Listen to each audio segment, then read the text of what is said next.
It's time for Peptide Talk, featuring Garrett Pope.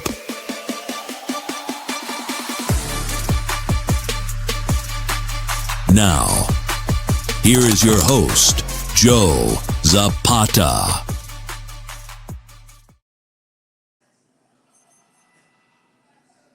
Of Peptide Talk, I'm Joe Zapata. I'm here with the Peptide King himself, Garrett Pope. What's up, Garrett? How you doing? What's up? How's it going? All right, man. Before we get started, if you can, a little house cleaning, go to quipfoods.com, use promo code JerseyJZ, and get 15% off your order. They got creatine, protein, they got everything there, even coffee. So go there to quipfoods.com, use promo code JerseyJZ, and get 15% off your order. All right, Garrett, we've got a lot of things to talk about this week. One of the things I want to start off with is, and this has been going on for at least like 10 years that I know of, but it became recently in the news, is a bodybuilder actually was on there using a GoFundMe to help with his travel, his prep. What's his name? Phil, is that his name? Phil Clary? I think Clarar or something. His name. He's been using GoFundMe, and he's saying, what's the problem with it? Now, I know this has been going on for years. I know 10 years ago, people have been using GoFundMe to do something like that, but people are kind of getting upset because it rubs me the wrong way. I think you should use GoFundMe for like if you had cancer, if you had your house blown from a tornado, for like a real emergency, because some of these GoFundMes people put up are for like, I need food for my cat, I need this, and it's like ridiculous. And I think the bodybuilding we're all doing GoFundMe, it's like, come on, man, really? It's not really a good look. What do you think? I think it's horrible. Now, granted, everybody can donate to whatever they want to donate to. It's up to the people. If Yes. people decide to say this is a joke, but there'll be some people out there that I'm sure will be marks for this guy and say, "Oh, I'll donate to you," and they're idiots. But to do that, this isn't something. I knew a guy down here. Okay, still know him. Who you're going back maybe 13, 14, maybe even 15 years ago, and he started a GoFundMe to compete. And he was working as a trainer, and he was asking for GoFundMe so he can compete in physique competitions. He wanted to go to the nationals, and he was asking for donations. That we'll make a long story short. Number one, nobody donated to him. Number two, he never went and did it. So, but my point is, if you don't have, listen, it's for something like bodybuilding or this and that. If you don't have the money to do it, oh, well, you don't do it. It's, it's like it's like you or me going on a line and asking for a GoFundMe because we want a Maserati, you know what I'm saying? And hey, please help us achieve our dream of driving a Maserati. Please, fund me. People will be like, are you freaking kidding me? Exactly. And you might get people who might donate, but it's like, you got I think you need it for like a really bad situation, like cancer. That's the thing, sickness, cancer. I don't know if you heard the story down here. Now, this is a GoFundMe that I completely understand and support. It's been national news, but it's huge news down here. Did you hear about the Pinellas, in Pinellas County, the cop with the ex-girlfriend? Did you hear this whole story? No. What was that? All right. So active duty police officer shows up to his ex-girlfriend's house. They get into an argument. She's got a 9 and 12-year-old little girls. And she tells the little girls to immediately go in the house and call the police. The little girls run in the house. They call the police. He kidnaps the ex-girlfriend. The police issue a manhunt and this and that. And make a long story short, they find both bodies. He kills her and then he kills himself.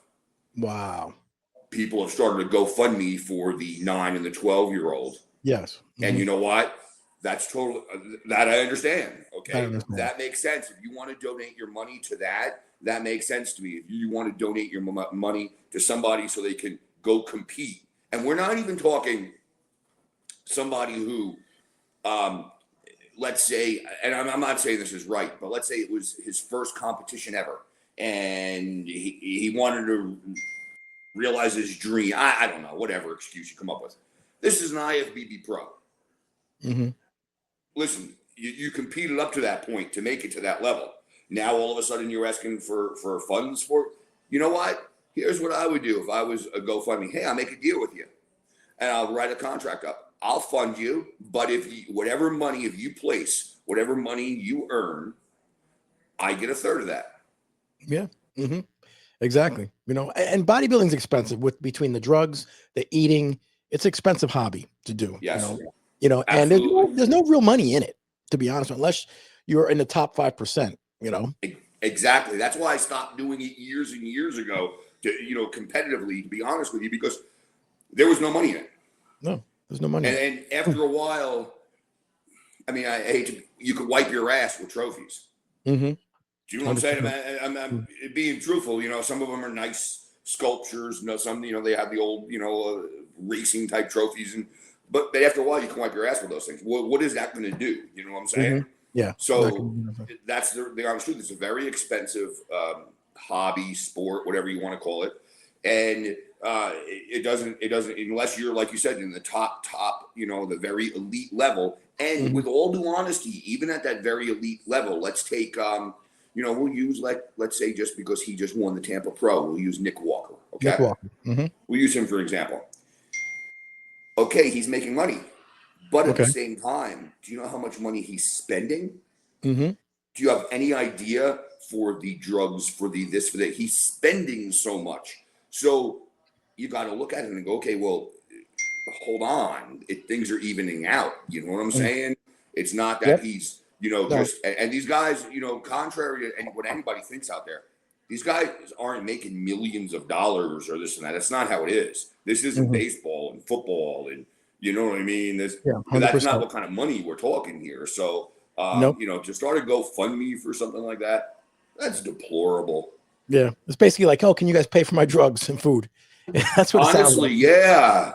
Like you got to be kidding me. You know what I mean? Like, it's just, when I saw that, I just shook my head. But people will put a GoFundMe for anything. Yeah, exactly. And I think one of them was for the guy wanted to pay for his travel to the show. I'm like, come on, man. If you can't get there, if you can't afford to travel to the show, then you shouldn't be doing the show. Correct. With all due honesty, I mean, I'm not. If you can't pay for your travel, then you shouldn't go. That's like, that's beautiful. That's like you or me. That we'll use a perfect analogy. That's like you or me saying, man, I really want to go to Italy on vacation, but I can't afford the travel to there. Would you please fund me so I can go to Italy? Yep. Do a GoFundMe. So people would turn around and go, listen, if you can't afford to travel there, then you shouldn't go. Go somewhere else. Go to Disney World. Go to, go somewhere you can afford. So it's the same thing. You know what? This guy can't afford. Well, then maybe find a show local to you, or closer to you, or even a pro show that you can drive to. I mean, for example, you have, like, I'm using, for example, the Tampa Pro, for example, right? Let's say somebody from California wanted to enter the Tampa Pro, but they didn't have the money to do it. Okay.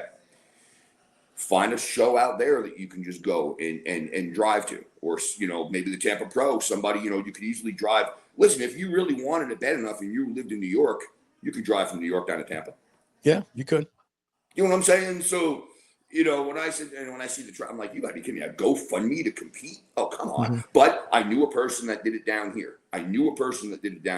And that was laughable to me. But this same person also, you understand, not, and I'm not saying that this bodybuilder did this, the guy that you just pulled up there, but 9 times out of 10, these people that start to GoFundMes for things like this, if you look at their socials, their Instagram, their Facebook, they're an entrepreneur. They're posting pictures of their new fancy car they just got and how they're living it big and balling, and they no need to work. I'm an entrepreneur and all, but then they're asking for handouts. And I knew somebody like that down here who actually had the audacity. Okay, same person that asked for a GoFundMe to compete.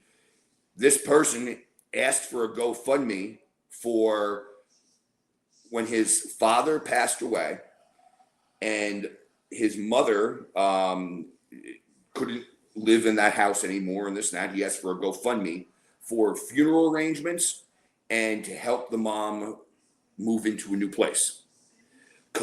Now, people actually pay. He collects the money, this and that. And then all of a sudden, about 4 or 5 months later, posts on Facebook, we have decided to move my mom into the house with us. Wait a minute. So you collected all this money. Your mom moves in with you. But you collected the money to relocate her, okay? And then he's posting online every 2 minutes, entrepreneur, going here, going there, taking a vacation here, bro, like making people look like idiots, 100%. Something else I want to talk about with the peptides is online. You see a lot of these influencers talking about peptides. It's all over the place.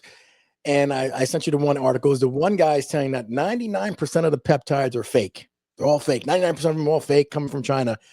But yet he sells the one that happens to be real. And I just don't get it. When you have skin in the game, don't say this is bad or that's bad and yours is good when you have skin in the game. And that's why I'd like to announce to everybody out there right now. So the way it works is everything out there is fake. Everything, 100%. But I have access to everything that's real. So you know that.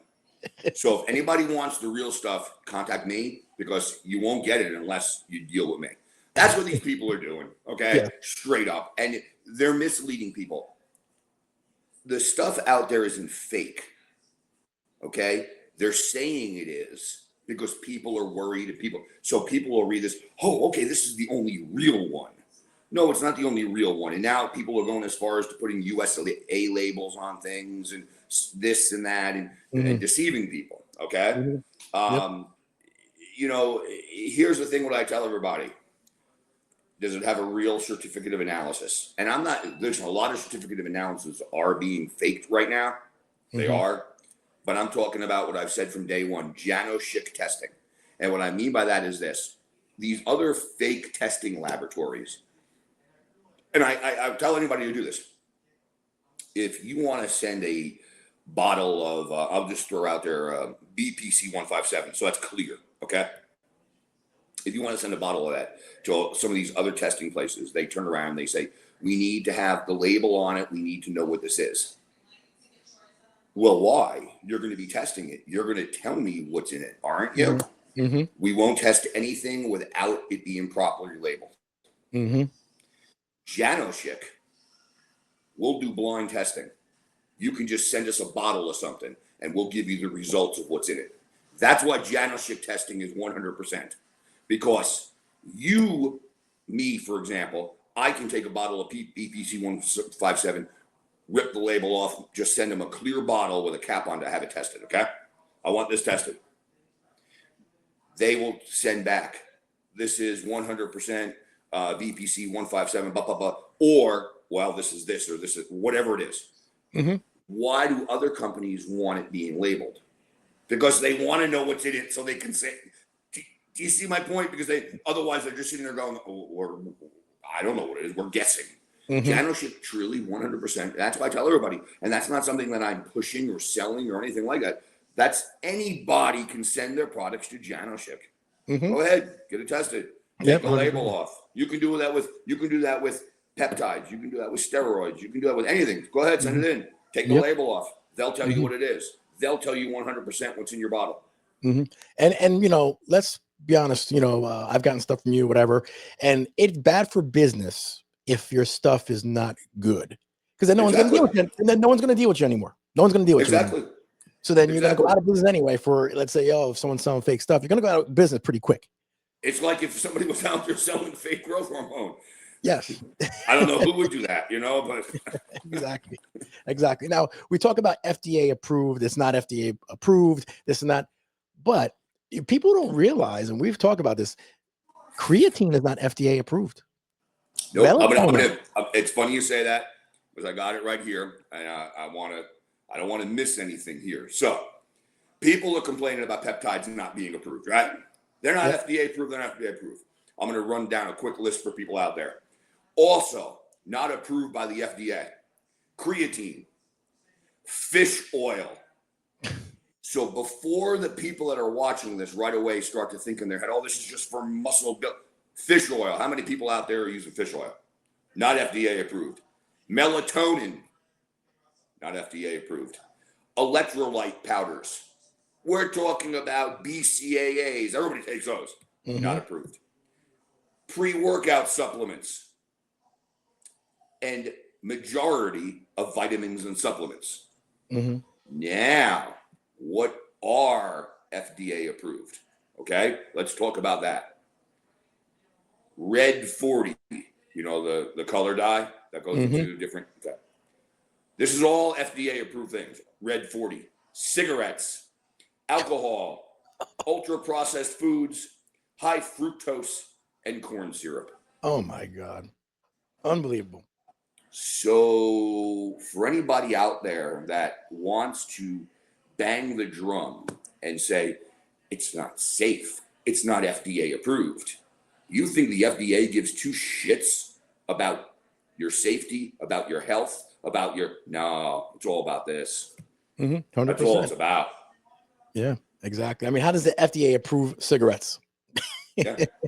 That's kind of crazy. They approve cigarettes, but they won't approve creatine. They approve cigarettes, but they're not peptides. So I hear this argument about everybody out there, but it's not FDA approved, but peptides aren't FDA approved. It's not FDA approved. That means nothing. FDA approved means nothing. So some people need to come off the high horse of, it's not FDA approved. Let's talk about what's FDA. I bet you take stuff that's not FDA approved, but now you care because it's peptides. You know, it's the same thing. It falls. People will pick and choose what they care about.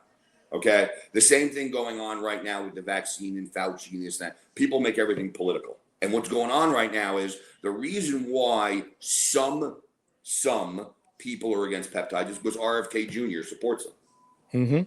That's the only reason why.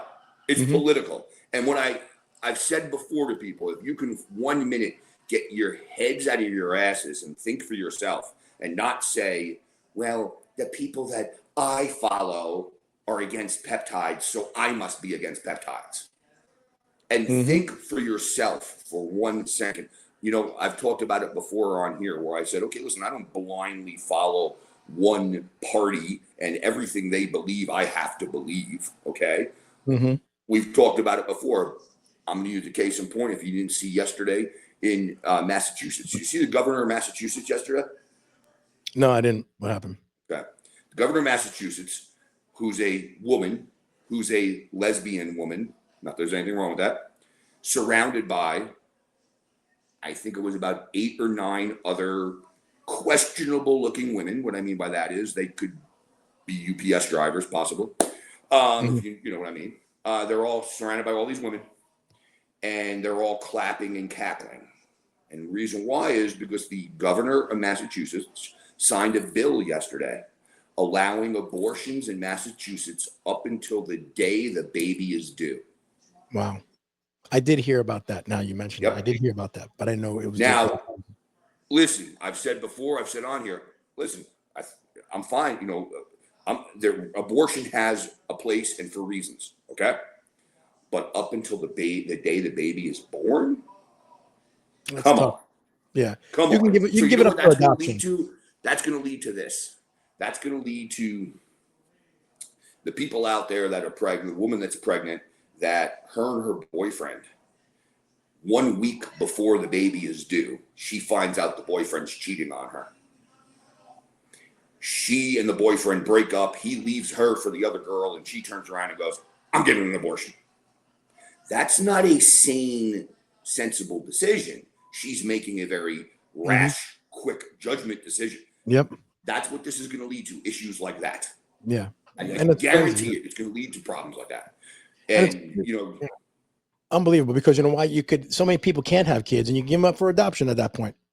Yep, exactly. And then that's why I don't understand, you know, because when I saw this and I went, wait a minute, you're telling me up until the day the baby is born? That's ridiculous. That's absolutely ridiculous. And if you look at, you know, there's pictures of it all over the place. If you look at these women, every single woman up there, none of them ever have to worry about being pregnant, because not one man would touch any single one of these cackling, you know, like you look at them and you're like, sweetheart, you're safe. Nobody's going to touch your ugly ass. But you ever notice that?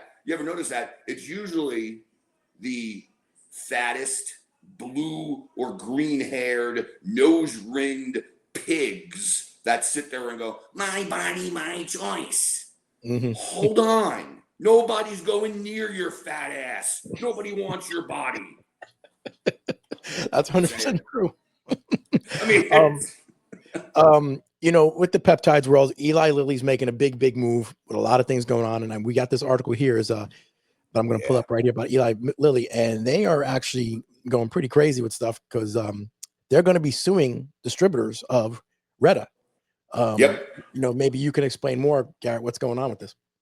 So what they did yesterday was they filed suit against those 6 distributors of Retta right there. But the bigger picture besides that is they also referred 200 people to the Department of Justice, to the FDA, to the government to be looked into and possibly prosecuted for, so there you go right there, referred more than 200 individuals, entities to the FDA, the U.S. Justice Department, state attorneys general, law enforcement agent, and professional license. Okay, so what they're doing is basically they have people, and obviously big pharma, you know, Eli Lilly can do this. They have a whole department now that are going through surfing the internet daily. And they're finding, for example, peptide companies selling the peptides on the internet.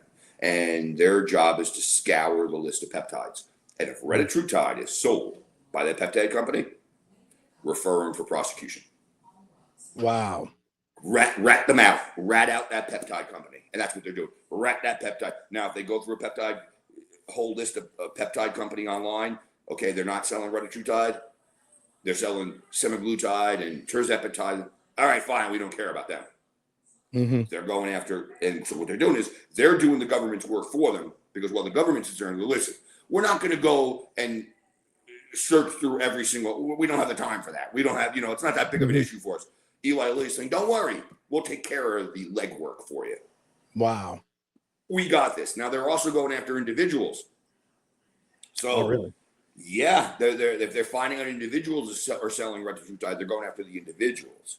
You know, and listen, I've said it before. There's not many things that I truly get me riled up. You fuck with my money, that gets me riled up. That's all I'm going to say. So, you know what?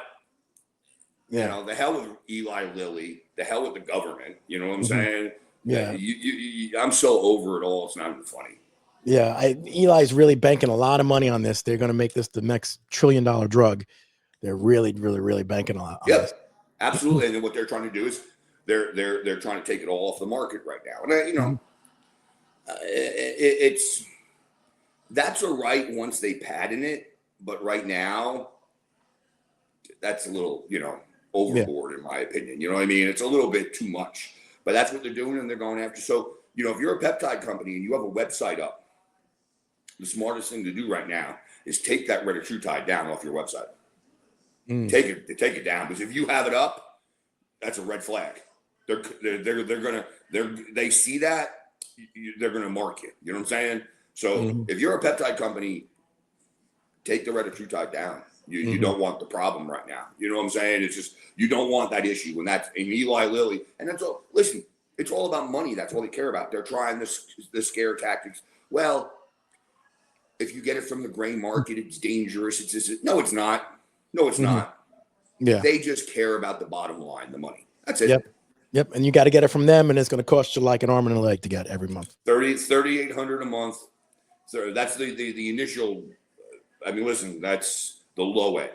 They're saying it could be even more, but from what I'm hearing is they're going to open it up at $38 a month. Now, you know as well as I do, if it goes through the roof and people just start boom, boom, boom, boom, boom, getting it left and right, before you know it, blink of your eye, and it'll be $4,500 a month. Yep. And the insurance is not going to pay anything. The insurances are not going to probably pay for anything. And understand something. Eli Lilly is already went into business with a Chinese laboratory. They're getting their Retta from China. That's where the powder is going to originate from. They look it up. Anybody can look it up. They just signed a deal recently with a Chinese lab. Okay. This is what's going to go on. They're going to get that Retta for so damn cheap, it's not even funny. And they're going to mark it up to astronomical prices. Wow. I mean, prices that most people would. But you know what? You know who can afford it? The Hollywood elite. Yes. All those people. All those people. The people that. And this is where all these weight loss drugs started in the first place. Hollywood, if you remember. Yep. That's where they go. People in, well, how's so-and-so losing weight? How's this one losing weight? How's that one losing weight? You know, you have all these stars, and you know, it's funny, all these stars lose all this weight and nobody wants to own up to it either, that they're using a GLP. No, it's just been hard work. It's just been, I don't believe any of it, because you know what? How come you all you fat asses, all of a sudden at the same time decided to all do the hard work now? But for all these years, you never did it. Yep. You know, I'm friends with a pretty decent actor. He's pretty famous.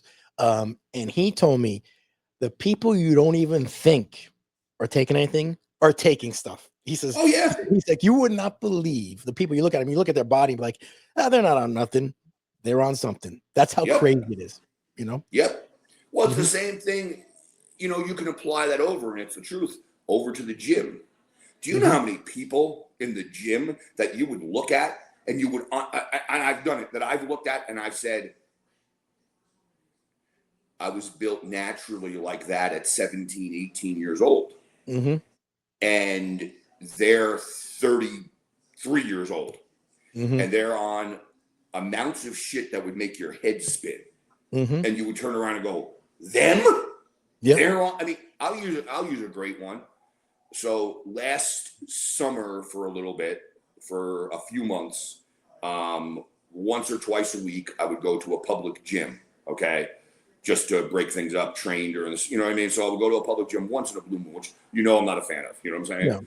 I'm not a fan of it at all. But I did it last year for a few months, you know, here and there, you know. And there was a guy in the gym who, Can't hear you. Can you hear me now? Nope. I can't hear you. Maybe log back out, log back in. I don't know. Your sound is off for a second. I don't know. All right, hold on. Can you hear me now? I can't hear you. You just blacked out for a second. I cannot hear you. Hold on. Let me see if I can log you back out, log you back in. Hold on. All right, can you hear me now? I can't hear you. All right, let me, yeah.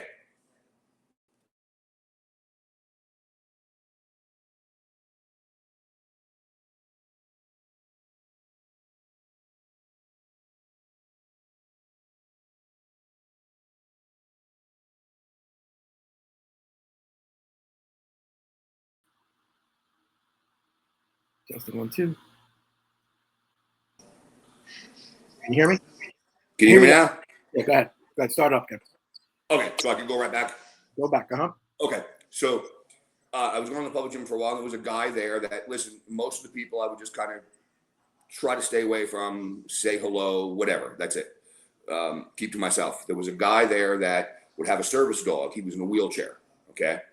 And he had a service dog, and it was a beautiful golden retriever. And this dog was a service dog, but he was a puppy. So he still wasn't like a fully trained service dog. He would just go off. I mean, it was funny. It was comical to see what this dog would do sometimes.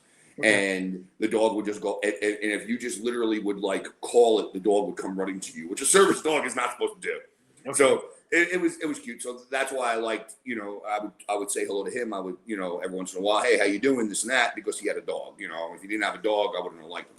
So anyway, he's in a wheelchair, built like, he wasn't fat, wasn't thin, was just with average guy. Okay, average guy. One day he goes to me, hey, I gotta really ask you something. I don't know if I can I be open with you about something? And blah, blah, blah. I said, yeah. Well, I didn't know what he was going to ask me. You know what I'm saying? And he goes, I'm on 500 milligrams of test a week. I'm on 80 milligrams of Anavar daily, and I'm on EQ. Should I add anything else into that?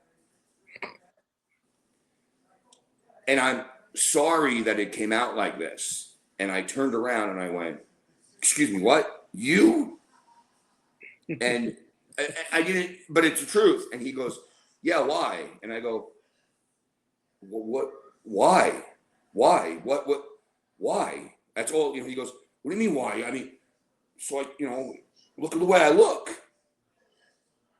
And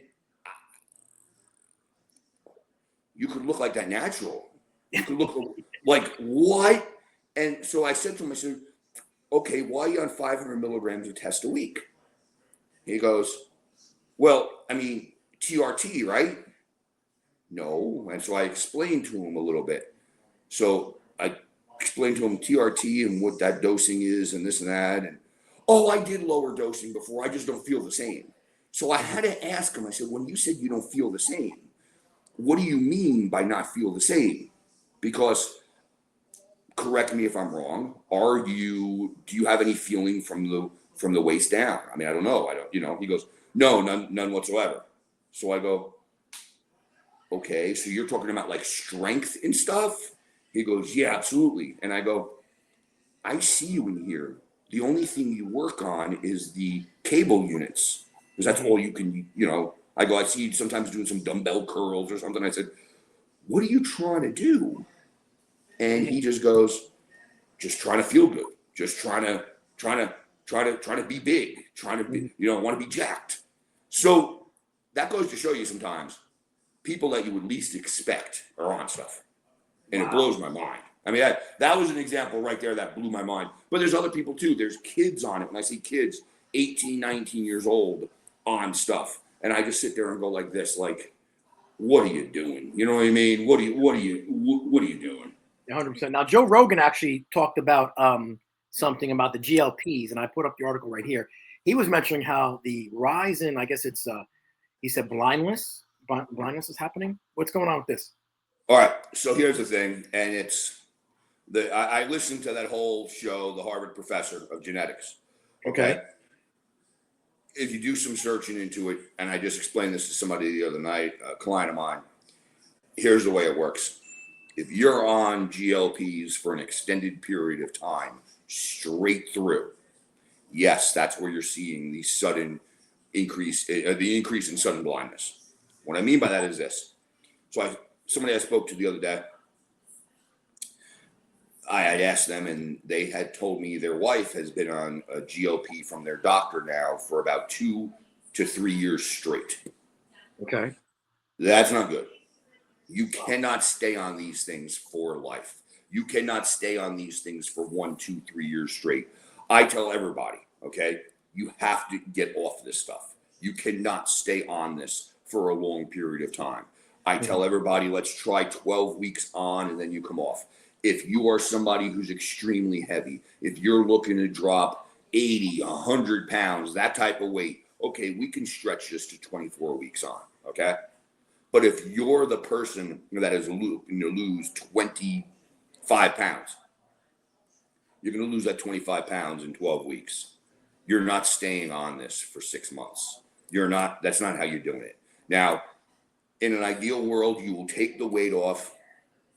You will rededicate yourself to working out, to eating properly, okay? And you will keep the weight off then, and you will feel good, and you will never have to use a GLP-1 again, okay? Wow. And that's what I try to get most people to do. And what I try to tell a lot of people is this, okay, a lot of people come to me in the beginning, and they're not ready to train yet, but they're ready to get on a GLP, as we all know. And what I tell people is this, my goal, fine, we'll get you that GLP at the beginning, but my goal isn't to then keep you on the GLP the way a doctor is and keep churning you over like that. Here's my goal. We put you on that GLP for 12 weeks. And after those 12 weeks, preferably before the 12 weeks, but if I understand if you don't have the money and you can go to one thing or another, after those 12 weeks, instead of renewing that GLP-1, now you start to pay for training with me. Because now that weight's off, and now we could start building muscle on you. Do you see what I'm saying? Gotcha. So my thing is, I don't want you to stay on that GLP-1. I don't want you to keep churning out money to pay for that GLP-1 every time it runs out. I'd rather you get on that GLP-1, take the weight off, and now that money that you would use for that, you use to train with me instead. Okay, all right, that makes sense. One of the peptides we want to talk about is 5-amino 1Q. I don't know too much about it. Please tell me what you know about it and what it does. Okay, 5-amino 1MQ is simple. It's real basic what it does. Okay, so it's not something where it's a BPC where it does gut health and tendon and all. It's real simple. Okay, It's a small molecule, and basically what it does is it inhibits the NMMT enzyme, okay? And what that allows is it boosts cellular metabolism, increases fat burning, and also supports lean muscle mass. So it raises your cellular energy without central nervous system stimulants. Okay. So a lot of these things that are central, like an ephedrine, you know what I mean? Nothing like that whatsoever. Okay. Targeted fat loss. Okay. So it blocks the NMT activity, which reduces fat cell size and targets visceral abdominal fat storage. Okay. So fat stomach. Okay. Cellular energy support preserves and indirectly increases intracellular levels of NAD+. We've talked about NAD+ before. Yeah. So this works in great conjunction with the NAD+, enhancing mitochondrial output and ATP production. Okay. So some people, if you're having trouble, and I hear some people say this, they're having trouble on the NAD getting anything off of it. That's being somewhere in your body, it's being blocked. That's why. So for somebody like that, I recommend also taking the 5-amino 1MQ. That's very important, because then that'll unblock those receptors for you. Okay, and the NAD+ will then be able to do its job. Also, blood sugar regulation improves insulin sensitivity and glucose handling in tissues like muscle. So, we've seen that with a lot of peptides now. Okay, and muscle preservation, it helps maintain lean muscle mass during low calorie or weight management cycles. So for example, if you're on a diet, if you're on low calorie, if you're whatever it is, rather than you losing muscle, like I've talked about so many times before with the GLPs and all that, this will help you preserve your muscle. So gotcha. Okay. And you could take this, stack this with anything else, and that's fine. Absolutely. Okay. It's a peptide injection. It's a cool orange color. Orange? Orange. Yep. Really? The only colored ones, you got the 5-amino 1MQ, which is orange, and you've got the glow and the GHKCU, which is purple or blue, whatever you want to say. I call it purple. Some people call it blue, purple, whatever. Okay. Those are cool colors. Everything else is just clear. The cool colors are like a nice break in the day. You know what I'm saying? Yeah. So someone tells you they have 5-amino 1MQ and it's white, clear. You're saying that's wrong. That's fake. Yeah. Okay. That's I don't know what you got. You know what I mean? Okay. Now, when we're going to go a little bit, we talked about training last week, and we got a question that came in. They wanted me to ask you this, and this was from Victor T. from Morristown, New Jersey. He says, Garrett, I feel like a bitch, but I don't like training my hip abductors, as I feel it's a woman exercise. Is it good for men?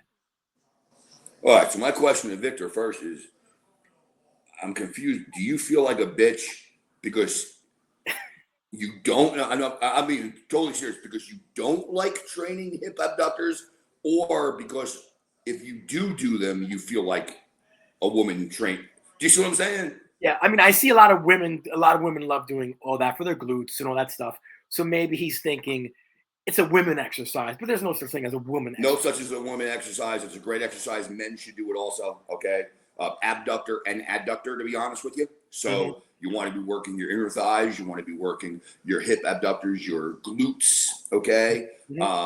Absolutely. There's no such thing as a woman exercise. Okay. Women call that, the inner outer thigh machine, the good girl, bad girl machine, all these different, names for it.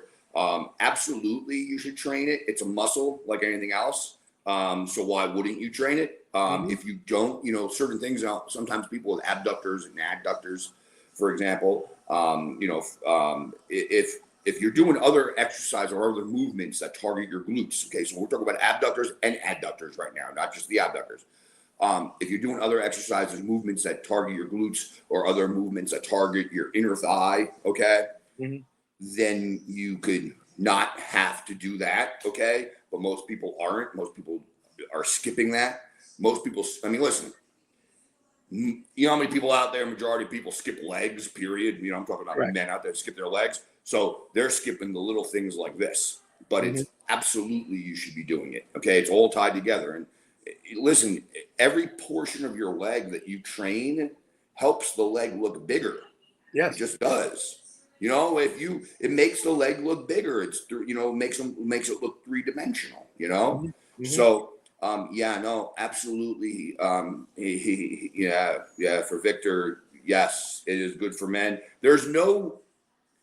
Think about it this way. There's no movement or exercise out there that is good for women and not for men, or good for men and not for women.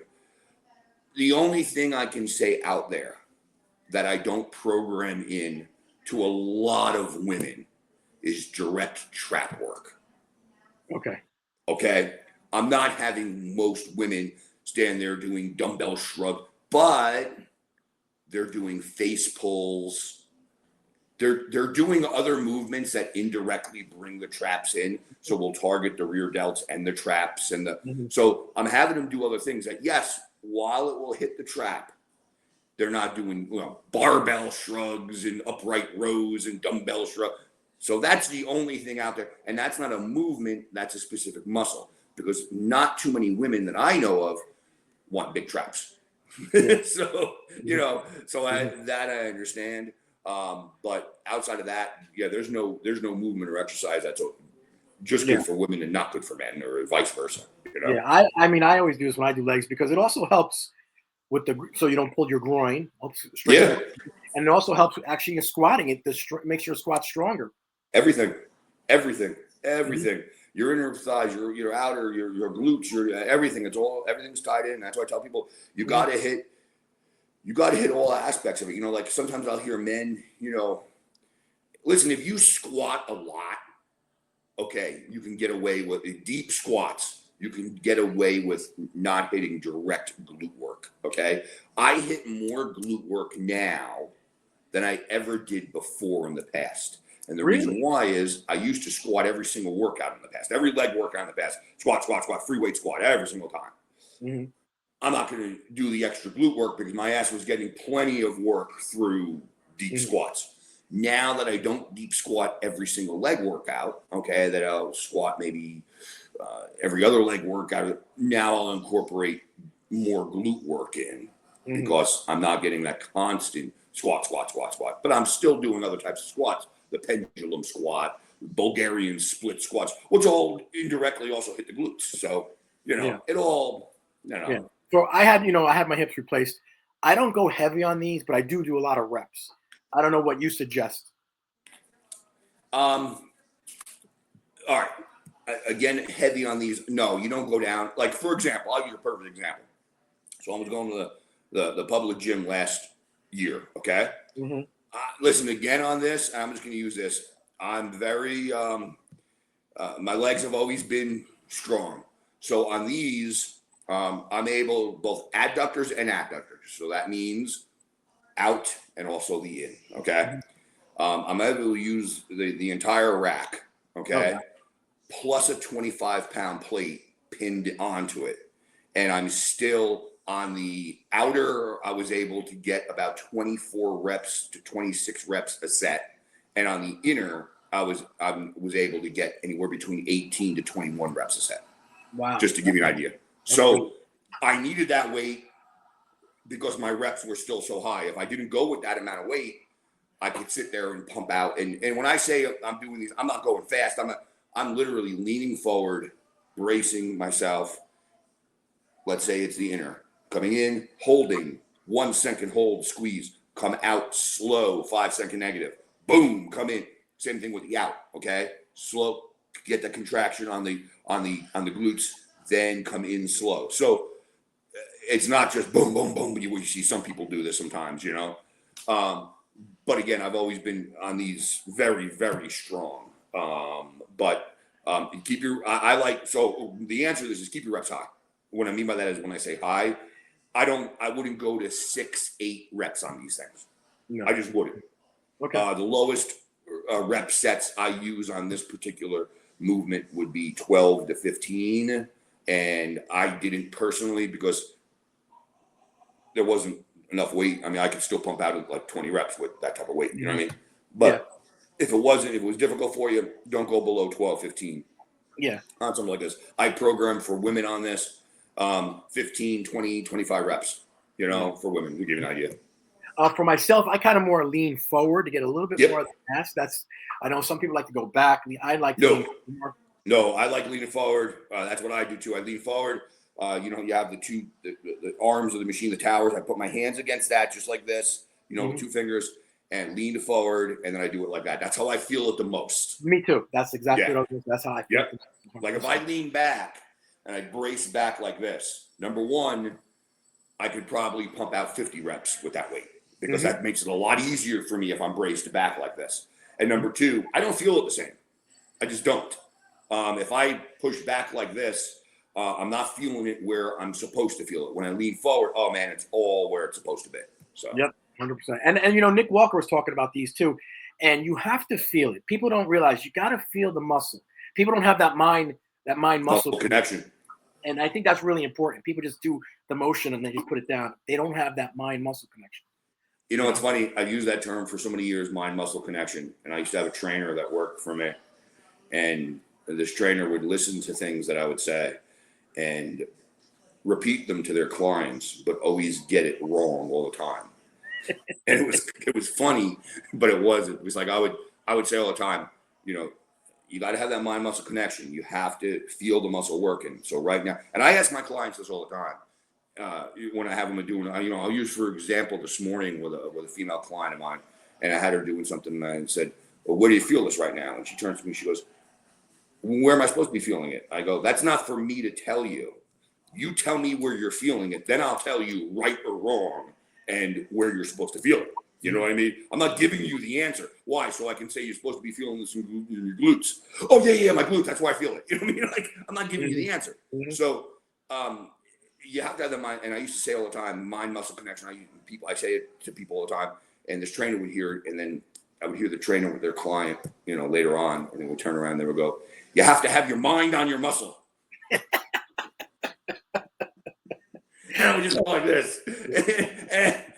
No, that's not what I said. You have to have your mind on your muscle, or or I have a habit of saying a lot of times, like, with certain movements or this and that. I go, well, that's where you get the 3-dimensional look from.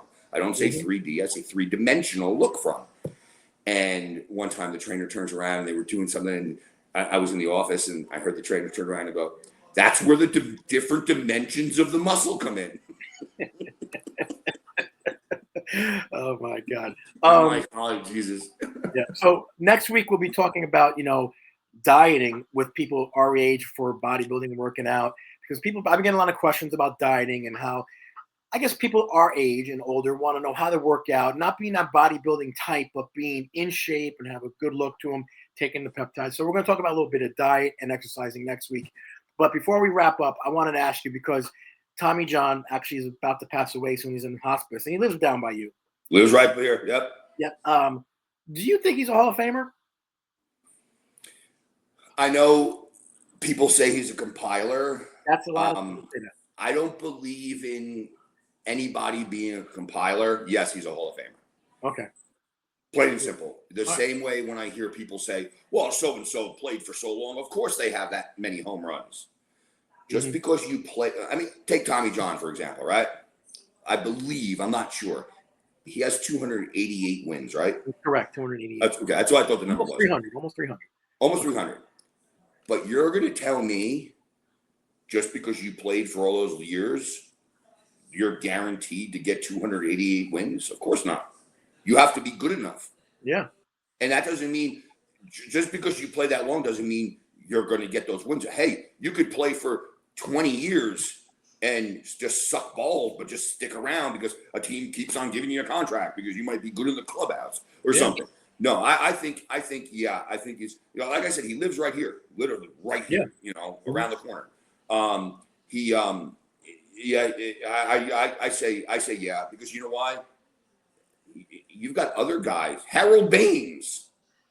Mike Musina's in the Hall of Fame, and that's kind of questionable. Ooh. Mike Musina.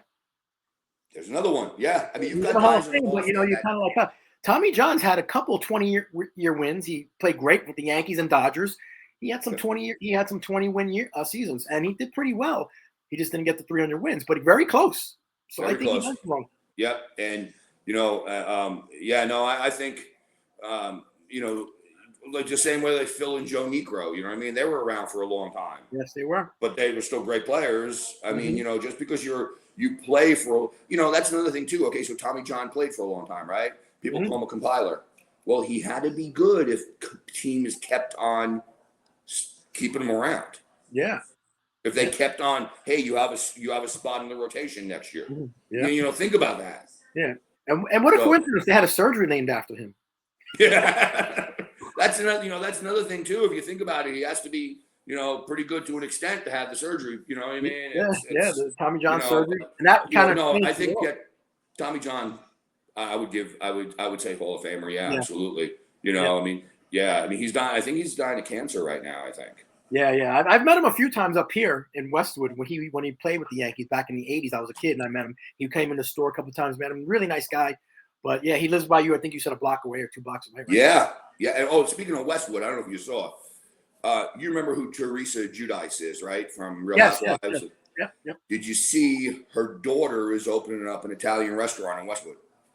I heard about that. Yes. Yeah. Yes. Because one of my friends is doing the construction or something for the build. They're buying the building and stuff and doing some stuff work with them. So it should be pretty interesting. Yeah. No, I was like, oh wow, yeah. So and then just in Westwood, but yeah. All right, man. Well, again, another great episode, guys. Like, subscribe. Garrett, where can they reach out to you if they want to reach out to you? Pope Training on Instagram, all one word. Pope Pope Training. Just go ahead and message me on there. Yeah, and if you need Reddit, don't see Garrett. All right, Garrett. I'll see you next week, my man. See you next week. You got it. Started from nothing. Jersey streets, we owned it. Jay-Z pumping iron. Bodybuilder coding. Beings on the course.